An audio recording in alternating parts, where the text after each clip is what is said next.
Bienvenidos a esta presentación. Mi nombre es Enrique Valderrama y este es el último desafío del módulo de SQL.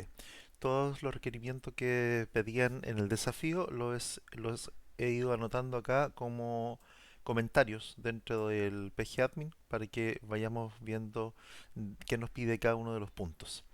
En primer lugar, nos pedían revisar el tipo de relación y crear el modelo correspondiente respetando las claves primarias, foráneas y tipos de datos de dos tablas, que era una de películas y otra de tags, donde la relación era de muchos a muchos, para lo cual también tenemos que crear una tabla intermedia. Acá vamos a crear primero lo que nos piden, la tabla películas, que va a tener tres campos: ID, nombre y año, y su primary key va a ser ID. Luego la tabla tags, que va a tener ID, tag, y su primary key va a ser ID. Y luego la tabla que va a interactuar con estos dos tablas, que se va a llamar películas-tags, y que va a tener películas ID y tags ID. Vamos a ir creando entonces en primer lugar la primera tabla, y aquí nos va apareciendo el mensaje exitoso, la tabla tags, y finalmente la tabla películas-tags. Ya están creadas. En este momento, si yo las consulto, solamente me van a salir los encabezados de cada una de las tablas que acabo de crear, porque no tienen en este momento ningún dato. Para ello nos piden, antes de pasar al número 2, voy a también agregar un constraint acá, y esto lo voy a explicar al final del desafío. En este caso no estamos poniendo casi ninguna restricción. Si se dan cuenta, aquí dice on update no action, y acá on delete null. Lo vamos a explicar más adelante. Partimos con el punto 2. Dice inserta 5 películas y 5 tags. Esto lo vimos en las primeras clases, donde utilizamos el comando insert to en la tabla de películas, y en los campos ID, nombre y año los siguientes valores. Voy a utilizar los cientos para poner los valores de ID. Si este ID acá arriba hubiese sido serial, hubiese sido en forma automática. Ya, vamos a insertar entonces los valores para la tabla películas, exitosamente insertados, y luego los valores para la tabla tags, donde creé los tags fantasía, drama, ficción, aventura y suspenso. Si se dan cuenta, también en las películas están el ID, el nombre de la película y el año de la película. En el 2.1 nos pide que la primera película debe tener 3 tags asociados y la segunda película debe tener 2 tags asociados. Aquí vamos a ocupar nuevamente el comando insert into.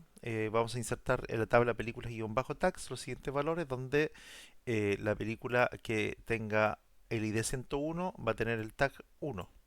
En este caso sería El Señor de los Anillos, que tiene el 101, va a tener el tag fantasía, pero además va a tener el 3 y el 4, que sería ficción y aventura. Y luego la segunda película debe tener dos tags asociados. La segunda película es el 102, que es Shine, y va a tener los tags asociados de 2 y 5, que en este caso sería drama y suspenso. Vamos a insertar en todo, y ahí está agregado. Número 3. Cuenta la cantidad de tags que tiene cada película. Si una película no tiene tags, debe mostrar 0.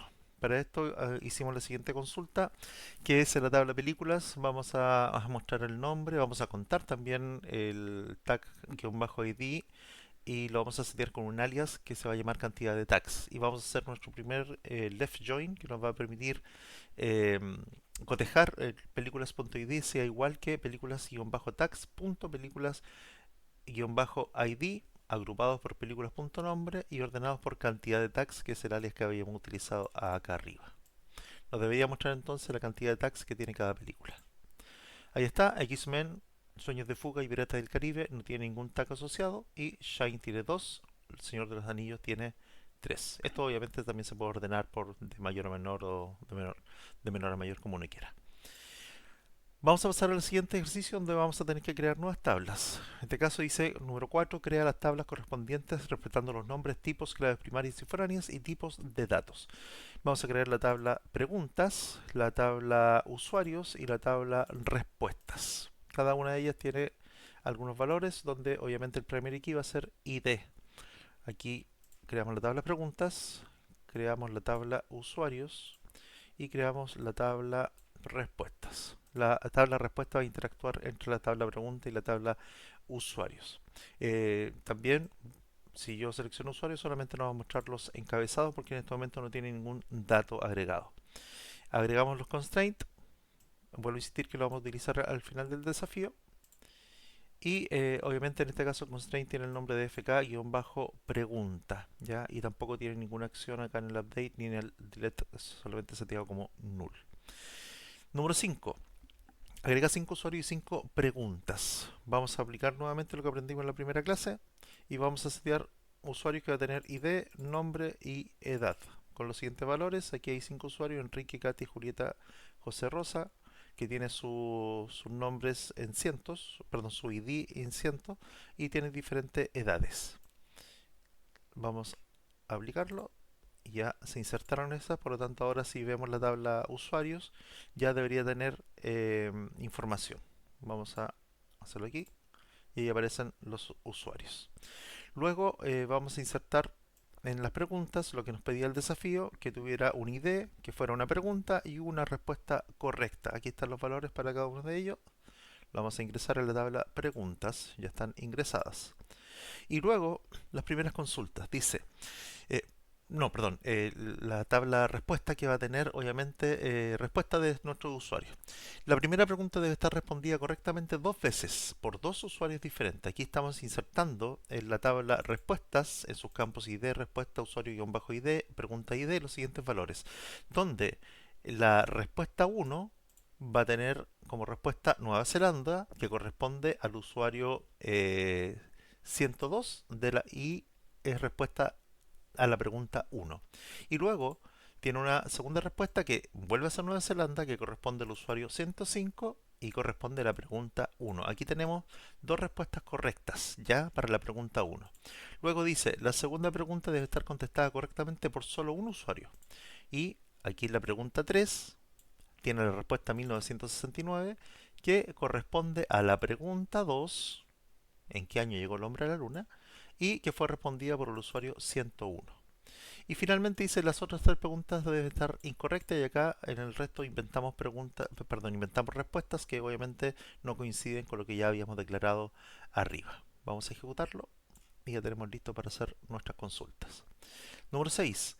Cuente la cantidad de respuestas correctas totales por usuarios independiente de la pregunta. Aquí vamos a hacer esta consulta que obviamente trae el nombre, cuenta de las respuestas, le da un alias de respuesta correcta, hace más abajo un inner join de respuesta donde el usuario.id va a ser igual a respuestas.usuario-id, otro inner join donde la respuesta.pregunta-id va a ser igual a preguntas.id y finalmente un respuestas.respuesta que va a ser igual a preguntas.respuesta-correcta y van a estar agrupados por nombre, lo que va a dar respuesta a contar la cantidad de respuestas correctas por usuario. Ejecutamos y nos muestra que solamente hay 3 respuestas correctas. Eso ya lo habíamos mencionado más arriba.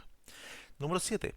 Por cada pregunta de la tabla preguntas, cuenta cuántos usuarios respondieron correctamente. Aquí volvemos a hacer una consulta donde vamos a contar las respuestas .usuario-id, le vamos a poner un alias de usuarios con respuesta correcta y más abajo tenemos un left join donde va a cotejar los datos de preguntas.id que va a ser igual a respuestas.pregunta-id y también respuestas.respuesta que va a ser igual a preguntas.respuesta-correcta agrupados por preguntas.pregunta y preguntas.id. Esto da respuesta a la número 7. Por cada pregunta en la tabla de preguntas cuenta cuántos usuarios respondieron correctamente.